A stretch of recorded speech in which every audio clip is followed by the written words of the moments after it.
They say the first trillionaire is inevitable. It is just simple math, but they don't tell you the cost. According to Forbes Billionaires Index, Elon Musk's net worth rose to around $700 billion late Friday, after the Delaware Supreme Court restored Tesla stock options worth approximately $140 billion that had been voided last year. To build a fortune that large, you don't just sell products. You have to bend reality, and sometimes reality snaps back. This is the story of how an engineer positioned himself closer than anyone else to becoming the first trillionaire in history. We're going to follow the journey, how he repeatedly risked everything to build the impossible. To understand the trillion-dollar dream, you have to understand the gamble. In 2002, Elon Musk wasn't building rockets. He was a software guy who taught himself programming as a teenager. He had just sold PayPal to eBay. He walked away with $180 million in cash. For any normal person, that's the end of the movie. You buy a private island, invest in safe stocks, and never work another day in your life. But Musk has a flaw. He cannot sit still. This wasn't ambition, it was obsession.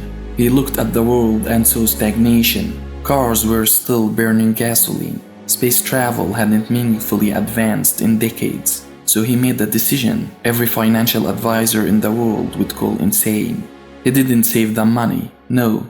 He pushed it all into the middle of the table.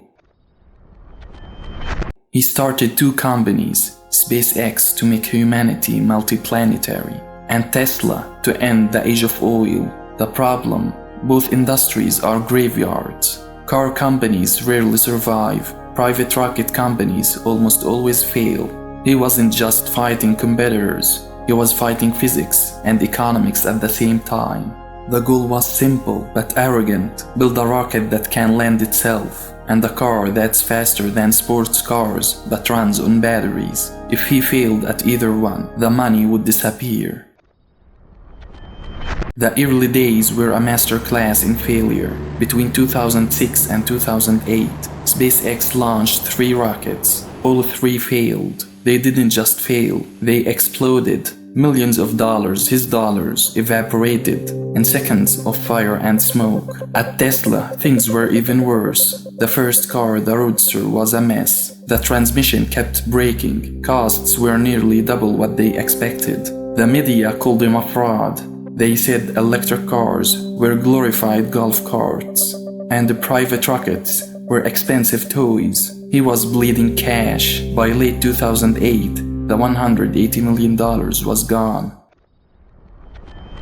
In 2008, the global economy collapsed. Banks were shutting down. No one was investing in risky startups. Musk was divorced, humiliated in the press, and officially broke. He was borrowing money from friends just to pay rent. Tesla had enough cash to keep the lights on for maybe 3 days. SpaceX had 1 rocket left, the 4th Falcon 1. If this launch failed, SpaceX was dead. If Tesla couldn't raise money by the end of the year, Tesla was dead. He faced a brutal choice. He had a small amount of personal capital left. He could save one company and let the other die, or he could split the money, risk everything, and likely lose both. He later described this moment as eating glass and staring into the abyss. He chose to split the money.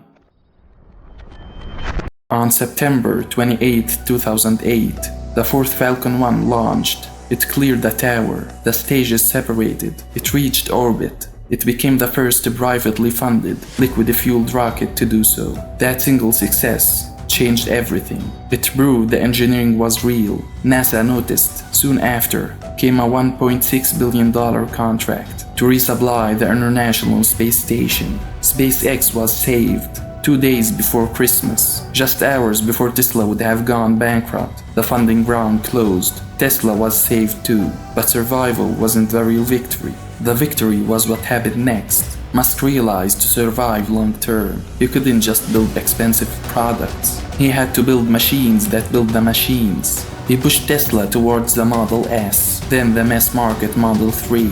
He pushed SpaceX to land rockets, cutting the cost of space travel by nearly a factor of 10. He went from a man losing money on explosions to a tycoon controlling some of the most advanced manufacturing systems on Earth.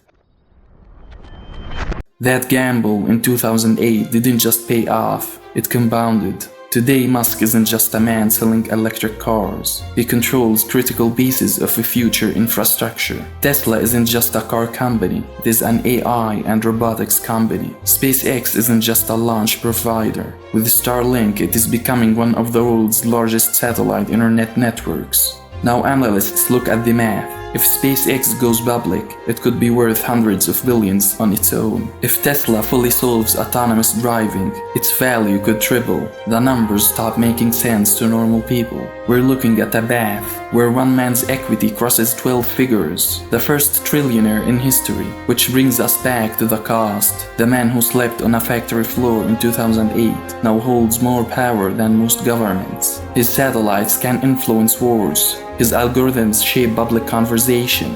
The journey from near bankruptcy to $1 trillion may be the greatest comeback ever told, but it leaves us with one important question. Is it safe for one person to hold this much power? Answer in the comments and make sure you subscribe for more.